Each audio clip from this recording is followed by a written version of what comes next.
Você que está cansado de ficar carregando notebook mais tablet para onde quer que você vá, eu tenho a solução perfeita nas minhas mãos para você.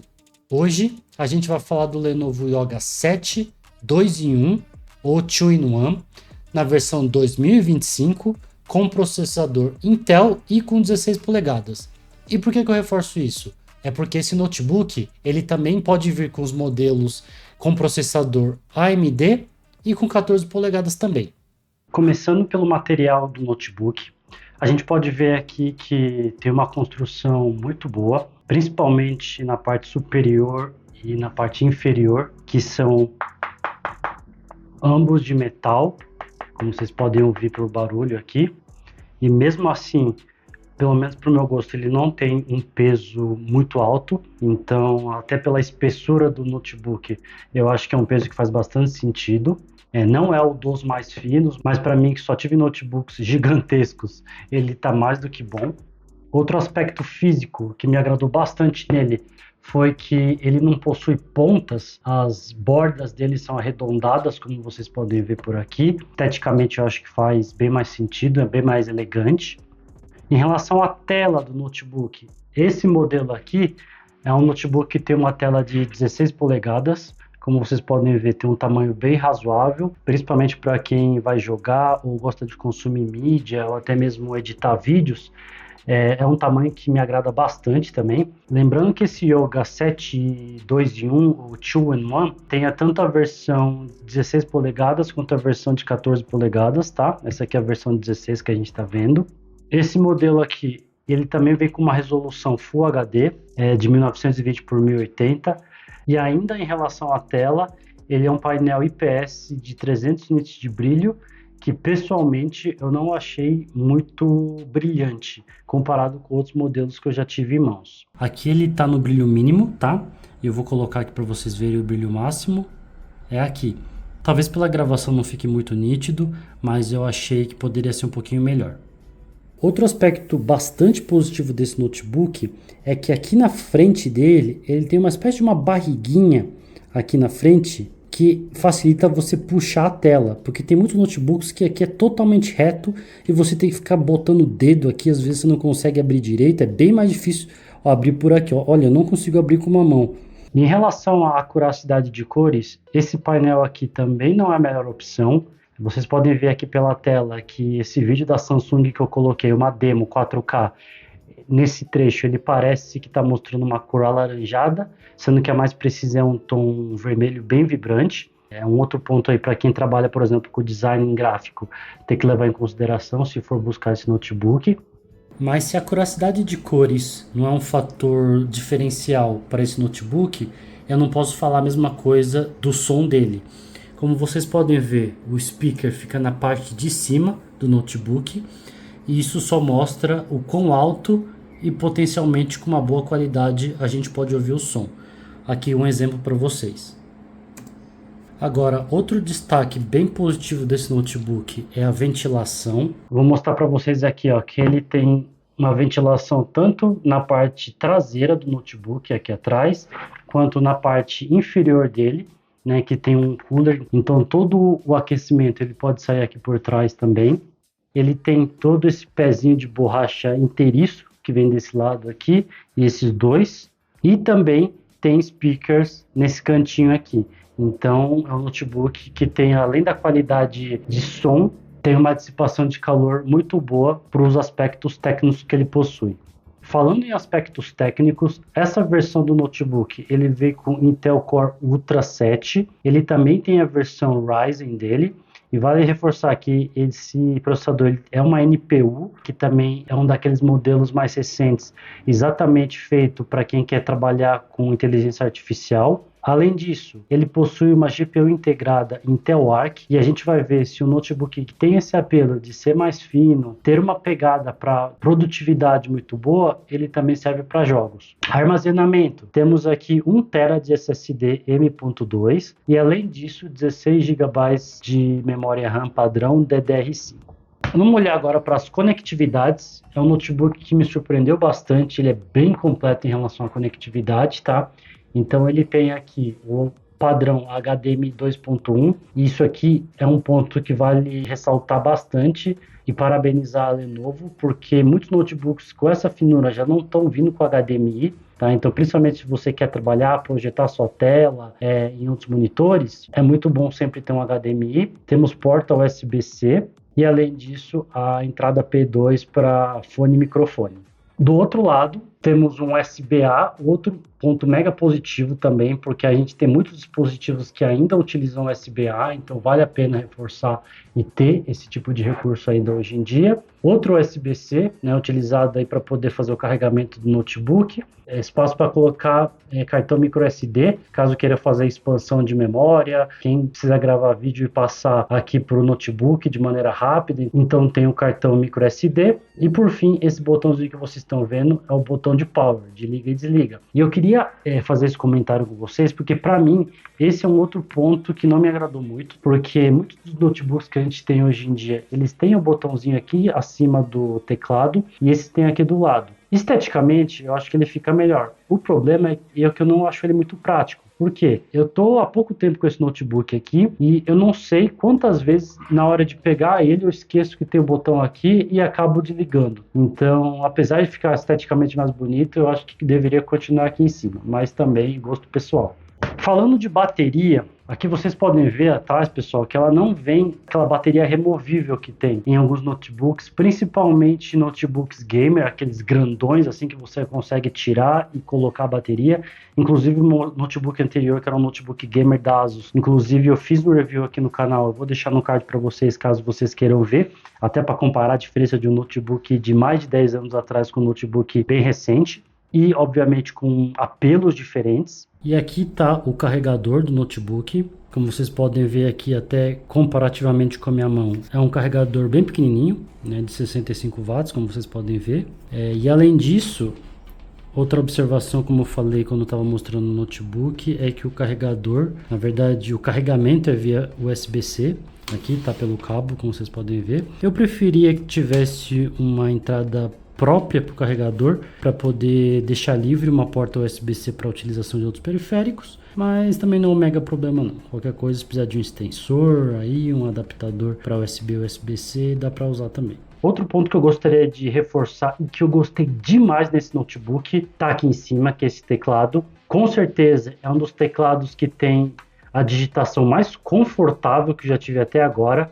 É fácil clicar, ele tem esses espaçamentos aqui entre eles, então eu acho que não fica aquele negócio de você ficar digitando toda hora errado, até porque tem teclados que as teclas vêm juntinho, aqui as keycaps, então outro ponto mega positivo. Falando dos LEDs que vem no teclado, ele tem um LED branco, simples, mas super elegante, e ele aciona quando você está em ambientes escuros. Eu não estou aqui, mas eu vou deixar aqui na tela para vocês verem como ele fica, que eu particularmente achei demais, principalmente por ser simples, mas muito eficiente. Em relação ao webcam, tá? Não sei se vocês vão conseguir ver pela tela aí, mas acho que vão. Ele vem aqui com uma proteção, caso você queira deixar aberta ou fechada a webcam, tá? É uma proteçãozinha manual, então caso você queira deixar aberto ou fechado. Nesse caso, quando ele fica com a bolinha vermelha, ele está fechado, e quando está pretinha, quer dizer que ele está aberto. Antes da gente passar para o teste em jogos, eu vou mostrar o recurso que pelo menos eu achei mais legal e um dos principais motivos pelo qual eu fiz esse vídeo e quis mostrar esse notebook para vocês, que é exatamente, ó, vou colocar até de lado para vocês verem. Vocês podem ver que o notebook está de lado agora, ó, ó, ó, ó. Será que vai quebrar? Ó. Será que ele vai mais? Vamos ver? Ó. Será que ele vai mais? Será que ele vai mais? Será que ele vai mais? Vai sim, pessoal. Então, como eu falei para vocês, esse aqui é um dos principais motivos que eu quis mostrar o notebook. Olha como ele é legal. Vocês puderam ver até pela thumbnail do vídeo que ele é realmente um 2 em 1. Além de ser um notebook grande, muito bonito esteticamente, ele também vira um tablet gigante. E aqui, ó, vou botar para vocês verem aqui e vou dar o play. Ah, vale reforçar, tá? Não comentei no vídeo, mas ele também é touchscreen. E fazia sentido ser touchscreen, porque se eu quero transformar ele num tablet, ele tem que ser touchscreen. Olha que legal. Vou até aumentar o áudio para vocês verem.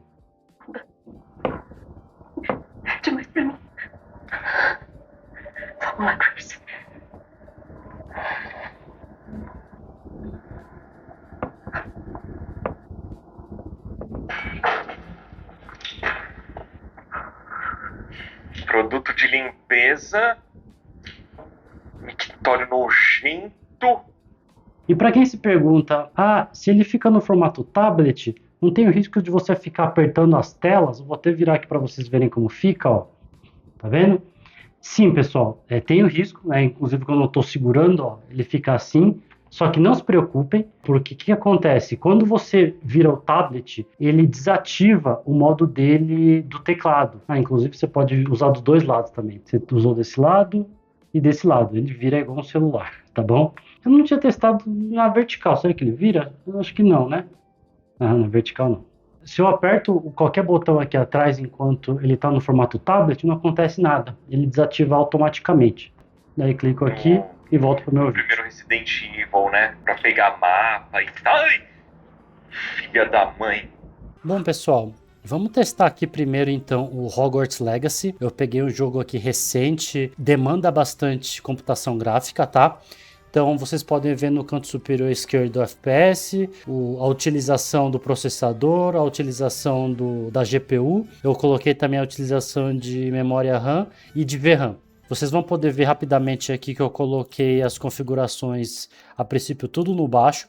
Afinal de contas, a gente está falando de uma GPU integrada e, obviamente, sem Ray Tracing. Quando a gente deixa tudo no baixo, mesmo assim fica super bonito a imagem, como vocês podem ver, tá?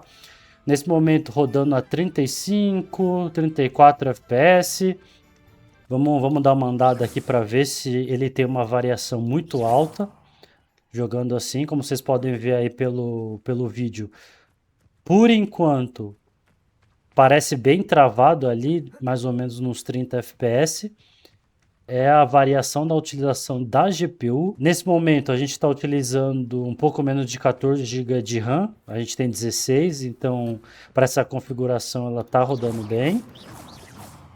E a VRAM, que a princípio seria a minha maior preocupação, está usando 5, né? Até porque como a gente está jogando em Full HD, ela não está demandando tanto a utilização da VRAM. Vamos mostrando aqui para vocês também a resolução aqui em cima, ó. Tô colocando aqui em Full HD, tá? Renderização 100%, mas para a gente mostrar que realmente, ó, aqui eu não desliguei, deixei o V-Sync desligado também.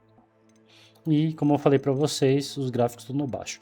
Eu vou mexer rapidamente, vamos só mexer algumas coisas, vamos deixar no médio e diminuir algumas coisas que não foca. Névoa, eu posso deixar baixo. Sombra também não faço questão. População, ok. Vamos ver se vai ter uma alteração muito brusca no FPS se a gente deixar no médio. Vamos lá. Carregando as texturas. Deixar um pouco parado. Beleza, vamos ver. Ó, perdemos aí 3, 4 FPS. Pouca alteração. Só que o que dá para ver é que parece que a utilização da GPU ela aumentou, né? Você vê que ela está mais perto ali do 100% de utilização agora. Só que em compensação, em alguns momentos a gente vê uma alteração, algumas quedas um pouquinho mais bruscas na estabilidade, tá? Então, assim, eu preferiria jogar esse jogo aqui no baixo mesmo para ter uma fluidez melhor. Então vamos entrar um pouco mais aqui para o meio para a gente ver. Mas claramente não está travando, não estou jogando no modo cinema. E principalmente para jogo que não é FPS, jogo mais RPG assim, tranquilamente daria para jogar dessa forma, tá? Partindo então para as conclusões da minha opinião a respeito do Lenovo Yoga 7 2 em 1. E já começo falando para vocês que com certeza ele é o melhor e mais completo notebook que pelo menos eu já tive, mesmo sem ter uma GPU dedicada, tá? Mas nem tudo são flores, então eu vou reforçar aqui um ou dois pontos negativos e que eu acho que poderiam ser melhor em relação ao preço que ele é oferecido para o consumidor. Só que são detalhes, até porque eu acho que ele tem muito mais pontos positivos do que pontos negativos. Então, sem mais delongas, o primeiro ponto negativo, que eu acho que é o mais grave, entre aspas, é em relação ao painel desse notebook, tá? Por quê? Monitor Full HD, monitor que peca em acuracidade de cores e monitor que peca em brilho. E em 2026 temos notebooks aí que tem monitores muito melhores, perto do preço que ele é oferecido, ok? E o segundo ponto eu acho que é mero detalhe de utilização, que é o botão de power que fica na direita do notebook e poderia ser na parte de cima. Em relação aos pontos positivos, eu não vou chover muito no molhado aqui, então só reforçando. Versatilidade, ele pode ser utilizado tanto como notebook quanto como tablet. Ele é muito bom para poder jogar jogos um pouco mais leves, ou até os mais pesados ele também roda, se você não for tão criterioso em FPS, até mesmo os jogos mais atuais AAA, ou até mesmo se você estiver viajando aí e quiser levar o notebook e jogar um pouquinho, ele é perfeito para você. O notebook possui uma ótima ventilação, tem tanto ventilação na parte traseira quanto na parte de baixo do notebook. E fica um plus para quem utiliza muito IA também, ele é ótimo para poder processar IA, afinal de contas, esse processador foi exatamente feito para isso. Falando de preço, né, eu até comentei brevemente aí que ele tem muita coisa pelo que ele entrega. Se você procurar na internet hoje, você começa a encontrar ele por volta de 6.500 para cima, dependendo muito da configuração que você coloca nele. E óbvio que eu vou deixar na descrição do vídeo o link para a compra dele, caso te interesse, caso você tenha gostado. E se você pegar o meu link de afiliado, vai estar me ajudando muito. Obrigadão para quem ficou até o final, assistiu tudo no detalhe, espero que tenham gostado e até o próximo vídeo. Falou!